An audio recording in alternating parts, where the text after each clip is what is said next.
తన్నుకొని పోతున్నారు. అవి శాస్త్రీయ భూములు కావచ్చు, ఇనాం భూములు కావచ్చు, అటవీ భూములు కావచ్చు, బంజరు భూములు కావచ్చు.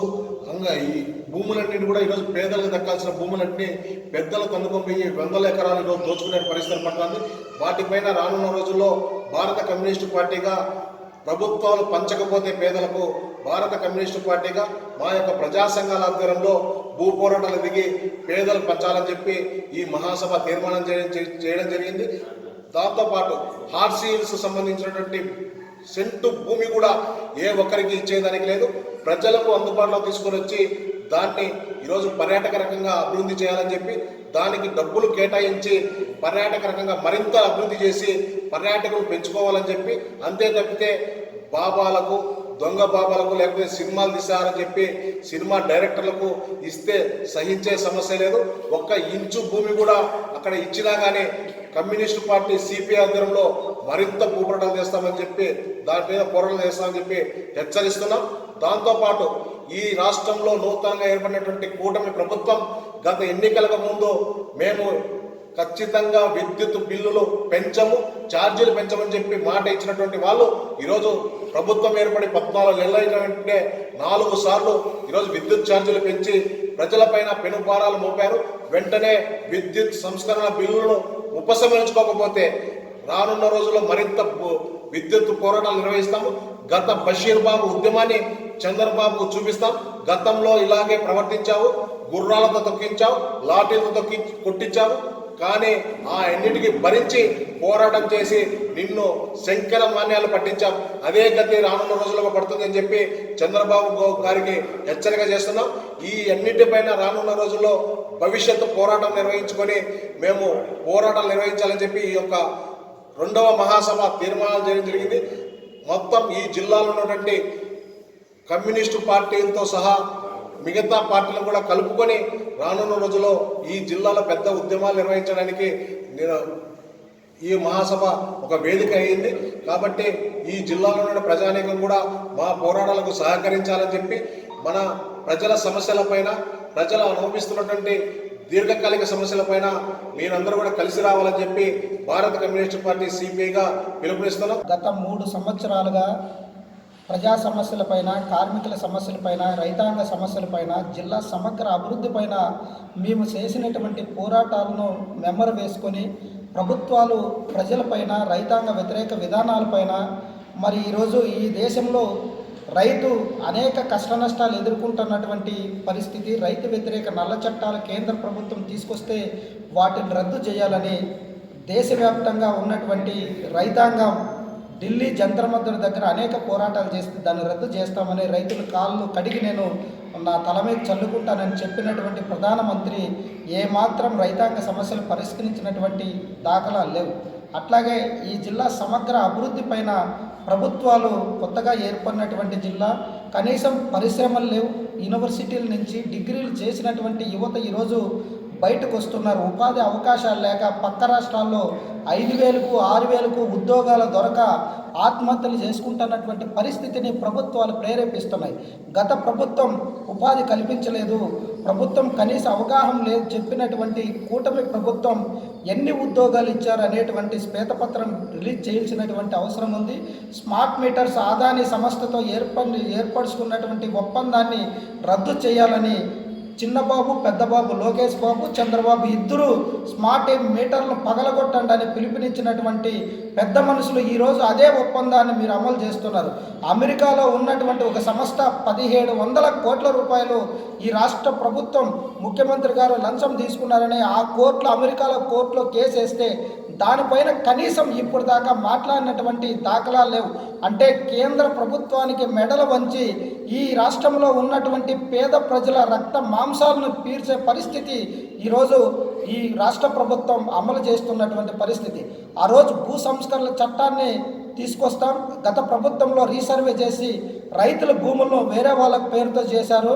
మేము వైసీపీ ప్రభుత్వం ఇట్లా భూములు మొత్తం అంతా కబ్జా చేసింది, వాటిని పేదలకు ఇస్తామని చెప్పినటువంటి వాళ్ళు ఇప్పుడు దాకా కనీసం దానిపైన సబ్ కలెక్టర్ ఆఫీస్లో ఫైళ్ళు దగ్నమయ్యాయి. దీనిపైన కనీసం వందలాది ఎకరాలు కబ్జా అయ్యాయని చెప్పి కొండను దవ్వి ఎలకను కూడా పట్టుకోలేనటువంటి పరిస్థితి. హంద్రీనివా త్వరితగతిన పూర్తి చేయాలి. హంద్రీనివాతో అనుసంధానంగా ఉన్నటువంటి చిప్పిలి సమ్మర్ స్టోరేజ్ పనులు మరవ పనులు 15 కోట్ల రూపాయలు కేటాయిస్తే మరవలు పూర్తయితే ఈ మదనపల్లి పట్టణ ప్రజలకందరికీ కూడా తాగునీరు అందించచ్చు అనేసి సిపిఐ పార్టీ గతంలో నుంచి పోరాటం చేస్తుంది. ఇప్పుడు కూడా ఈ మహాసభలో తీర్మానం చేయడం జరిగింది. ఇంకో పక్క ప్రతి పార్టీ కూడా ఎన్నికల సందర్భంగా ఎన్నికల ఎజెండాలో మదనపల్లి నుండి రామసముద్రం, మదనపల్లి నుండి నిమ్మనపల్లి డబల్ రోడ్డు చేస్తామని హామీలు ఇస్తున్నారు. వాళ్ళ టర్మ్ 5 సంవత్సరాలు అవుతుంది. ఆ గుంతల రోడ్డు, ప్రమాదకరమైనటువంటి రోడ్లు కనీసం ఎక్కడ కానీ పట్టించుకున్నటువంటి పరిస్థితి లేదు. పైగా ఈ మదనపల్లి ఎమ్మెల్యే గారు అతను మాత్రం సేఫ్గా నియోజకవర్గం తిరగాలి, మిగతా ప్రజలు ఎక్కడన్నా పోవచ్చు, ఎన్ని యాక్సిడెంట్లు అన్నా జరగచ్చు, వాళ్ళ ప్రాణాలు ఎక్కడ పోయినా ఎమ్మెల్యే గారివి, ఎమ్మెల్యే తనయుడివి, ఆ కుటుంబ సభ్యులు మాత్రమే ప్రాణాలు అన్నట్టు రామసముద్రంకి మదనపల్లి నుంచి పుంగనూరుకి వెళ్తారు, పుంగనూరు నుంచి రామసముద్రంకి పోయి అతను ప్రోటోకాల్ చూసుకొస్తున్నాడే తప్ప ఈ ప్రాంతంలో నివసిస్తున్నటువంటి ప్రజల బాగోగులు, వాళ్ళ ప్రమాదాలు ఏ విధంగా ఉన్నాయో కూడా చూడడానికి కూడా ఆ రోడ్లో పోయేటువంటి పరిస్థితి లేదు. ఇంకొక పక్క బీటీ కళాశాల, ఈ బీటీ కళాశాలను యూనివర్సిటీ చేస్తామనేసి గతంలో నారా చంద్రబాబు నాయుడు గారు తన తనయుడు లోకేష్ బాబు గారు హామీ ఇచ్చారు. మరి ఇప్పుడు ఆ బీటీ కళాశాలను యూనివర్సిటీ చేయండి, ఒక పక్క లాఠీలతో కొట్టించి జైల్లో పెట్టేటువంటి అప్రజాస్వామిక విధానాన్ని ఈ రాష్ట్ర ప్రభుత్వం అవలంబిస్తుంది. స్థానికంగా ఉన్నటువంటి ఎమ్మెల్యే గారు గతంలో ఇదే ఏఐఎస్ఎఫ్ కమ్యూనిస్టు పార్టీలతో బీటీ కళాశాల వేదికగా అక్కడ జరుగుతున్నటువంటి శిబిరాల్లో పాల్గొన్నటువంటి వ్యక్తి. ఆ రోజు మేము చాలా క్లియర్గా చెప్పాము ఎమ్మెల్యే గారికి కూడా, అతను ప్రతిపక్షంలో కాంగ్రెస్ పార్టీలో ఉన్నప్పుడే చెప్పాం, వైఎస్ ముందత్తం అనేటువంటి ఒక దొంగ ఉన్నాడు, ఇతని వల్లనే ఇవాళ బీటీ కళాశాల చాలా ఇబ్బందుల్లో ఉంది, దీన్ని కనీసం మీ స్థాయిలో ఉన్న దీన్ని పరిష్కారం చేయండి, పై నాయకులతో ఎవరితోన్నా మాట్లాడండి ఎమ్మెల్యే ఇప్పుడున్నటువంటి ఎమ్మెల్యే షాజహాన్ బాషా గారికి కూడా చెప్పడం జరిగింది. కానీ అతను ఎమ్మెల్యేగా పదవి తీసుకొని ఇప్పుడు 13 నెలలు గడుస్తున్న బీటీ కళాశాల అభివృద్ధి గురించి ఏమాత్రం మాట్లాడలేదు. ఇప్పుడు ఎవడైతే దొంగ అంటున్నామో ఆ 420 అనేటువంటి వైఎస్ ముందత్తాన్ని ఎనికింటి పెట్టుకొని తిరుగుతున్నారు. అంటే ఆ రోజు 420 అని చెప్పినటువంటి షాజహాన్ బాషా గారు ఇవాళ అదే 420 ఎనికింటి పెట్టుకుంటే మరి ఎమ్మెల్యే గారిని ఏమనుకోవాలో అర్థం కానటువంటి పరిస్థితి. సిపిఐ అన్నమయ్య జిల్లా 2వ మహాసభలు ఈ నెల 10, 11 2 రోజుల పాటు మదనపల్లిలో ఘనంగా నిర్వహించుకోవడం జరిగింది. ఈ మహాసభల్లో పాల్గొన్న పార్టీ కార్యకర్తలకు, ప్రజా సంఘాల కార్యకర్తలకు, ఈ జిల్లా ప్రజానీకానికి అభినందనలు తెలియజేస్తా ఉన్నాం. మహాసభలు 2 రోజుల పాటు దిగ్విజయంగా జయప్రదం కావడానికి సహాయ సహకారాలు అందించినటువంటి మదనపల్లి ప్రజలకు, ఇతర ప్రాంతాల ప్రజలకు ప్రత్యేక అభినందనలు తెలియజేస్తా ఉన్నాం. ఈరోజు అన్నమయ్య జిల్లా ఏప్రిల్ 4వ తేదీన 2022 సంవత్సరంలో ఏర్పాటు చేయడం జరిగింది. ఇప్పటికీ 40 మాసాలు అవుతా ఉంది. ఈ ప్రాంతానికి సంబంధించినటువంటి మంత్రి మండిపల్లి రామప్రసాద్ రెడ్డి గారు, అన్నమయ్య జిల్లా ఇన్ఛార్జి బీసీ జనార్దన్ రెడ్డి గారు 40 మాసాలు అవుతా ఉన్నా అనేక సార్లు మంత్రివర్గ సమావేశాలు నిర్వహించిన ఈ అన్నమయ్య జిల్లాలో ఒక ప్రభుత్వ పరిశ్రమ ఏర్పాటు చేస్తామని చెప్పి వాళ్ళు నోటుకుండా ఒక మాట కూడా రాలేదు.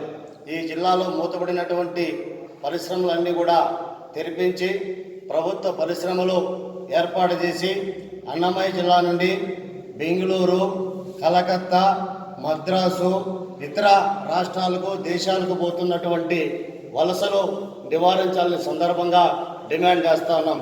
అదేవిధంగా ప్రతిరోజు కూడా అన్నమయ్య జిల్లాలో ఇటు మదనపల్లి నుండి అటు రైల్వే కూడలి వరకు కూడా ఏదో ఒక రోడ్డు ప్రమాదం జరిగి విలువైనటువంటి ప్రజల ప్రాణాలు గాలిలో కలిసిపోతూ ఉన్నాయి.